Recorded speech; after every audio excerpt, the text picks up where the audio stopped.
Hey all, welcome back to the Poison Dart channel. This is the newest installment. Going to be two steps forward, one step back kind of video, which happens. Everybody hates doing things twice, but sometimes it's just part of it, I guess.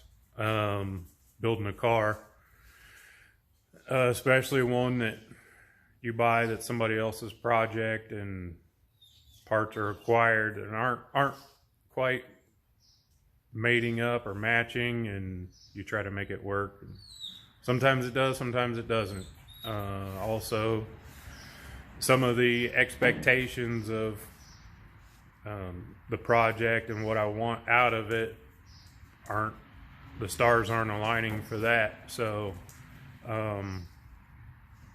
what happened was, in a previous video, which if you haven't subscribed, please like, subscribe, share, and click the notification bell. When the new videos come out, you'll be notified, and maybe this will get out to a few more people.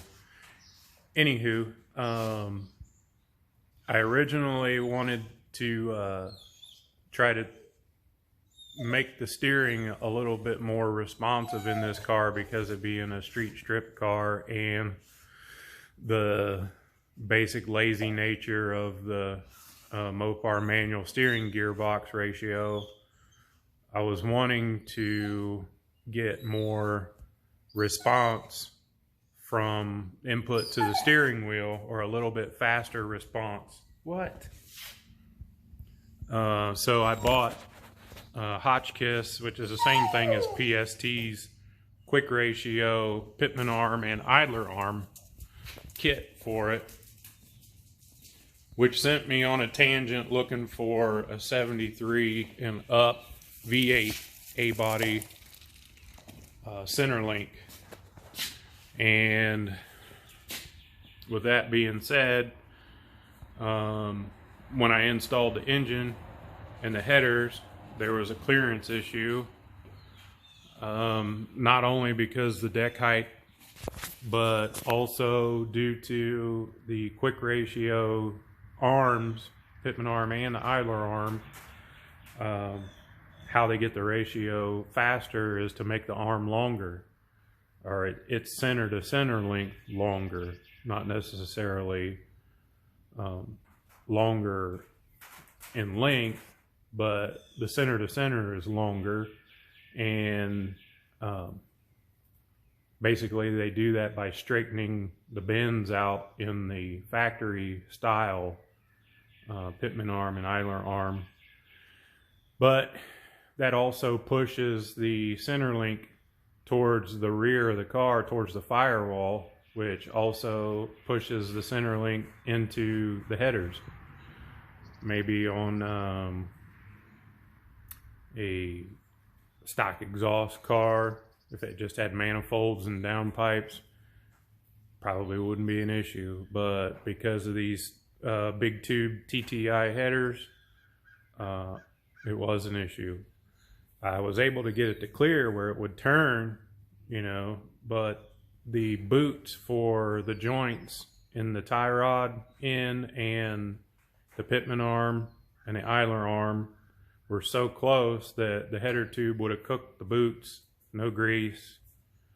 The grease would have been boiled out of it or cooked out of it, and it wouldn't be long before all these new parts would be trash. So I ordered a standard pitman arm, and I already had a standard new idler arm, but I went ahead and installed that and the original center link in the car. I put it back, and so basically I spent $350 some on these quick ratio parts and the center link to be able to use them, to not be able to use them. So I'm going to flip the camera around and you can So here's the quick ratio idler minus dog. That's the quick ratio idler. You can see how straight it is in the quick ratio pitman arm. You can see how straight it is.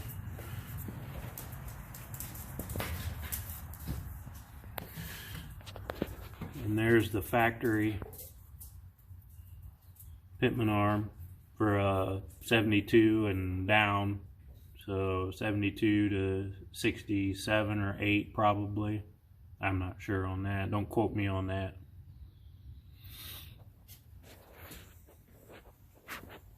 And the standard idler, and you can see how sharp the bends are. That makes a difference in the distance from the center line of the output on the steering gearbox to the joint to right there. That makes a difference. On the Hotchkiss one, it's 7 1/4 from the center of the output shaft on the gearbox to the center of the joint, the stud. And this factory setup is a little over an inch shorter. It's like, I want to say it's like an inch 1/4, it's an inch and 3/16, maybe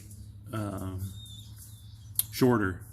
Also, it pushed the center link height down ever so slightly. It's not a whole lot, but it's enough. So yeah, having to undo that stuff, it's kind of the 2 steps forward, 1 step back.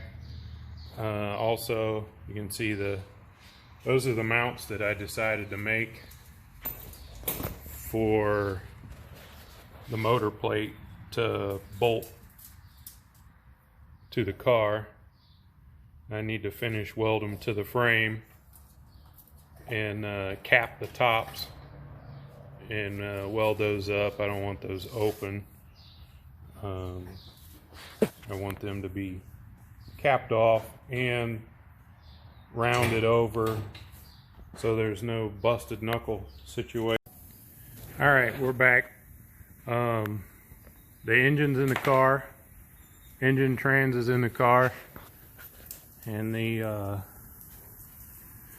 crankshaft center line is what TTI suggests as far as the center of the crank to the top of the K member, within 1/8 of an inch. And there now is plenty of room between the header pipe and all the steering components. So there should be no worries about cooking the boots on those and letting the grease out of them or having them wear out prematurely. And I also had to finish up this trans cross member because the engine is set back in the chassis 3/4 of an inch,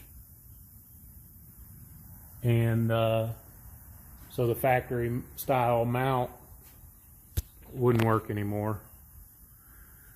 Also, while I was at it, I made that fuel pump block off plate out of aluminum, some scrap aluminum I had laying around. And now that the engine is lower in the front and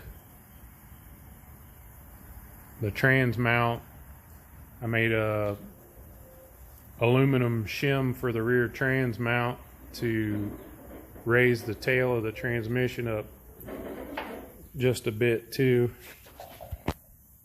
So you can see now that you have that much room, you know, to turn the distributor, which you shouldn't need to do. Once the timing is set and you're close on the timing, you shouldn't need to turn it that much. I also put the header gaskets in this time with the headers to actually mock it up how the headers will set in there without, you know, without the gasket. It's touching or very close to touching the oil pan down there. The one tube is very close. But with the gasket in there, there's a little bit of space in there now. And I put the gasket on this side too. But so that was successful. Also, the bell housing bolts will be a little bit easier to get to. Not a lot, but a little. But that's a small sacrifice to make to be able to get the engine moved, the weight moved back towards the rear of the car. So yeah, that was a success, I would think. I would call that a success. And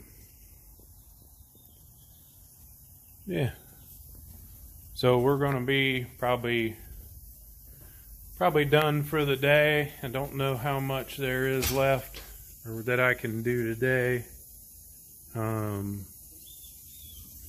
Maybe make some fuel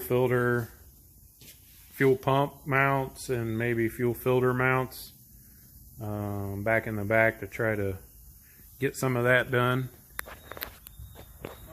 Deciding where that needs to be. I've got some sheet aluminum that I bought and I can make some nice brackets out of that will bolt to the frame rail here in the back, and I'll be able to have the pump up out of the way. I really don't like the pump hanging down and the filter hanging down in the back look, you know, below the rear valance of the car. I really don't like that look, but and we shouldn't have to do that. There's plenty of room under there and we can make our own mounts and make it work. So, but yeah, that's gonna be it for this video. Like I said, if you at the beginning, if you haven't already, like, subscribe, share, and turn on your notifications for the future videos, and we will see you on the next one. If you haven't already, like, subscribe, share, and turn on your notifications for the future videos, and we will see you on the next one.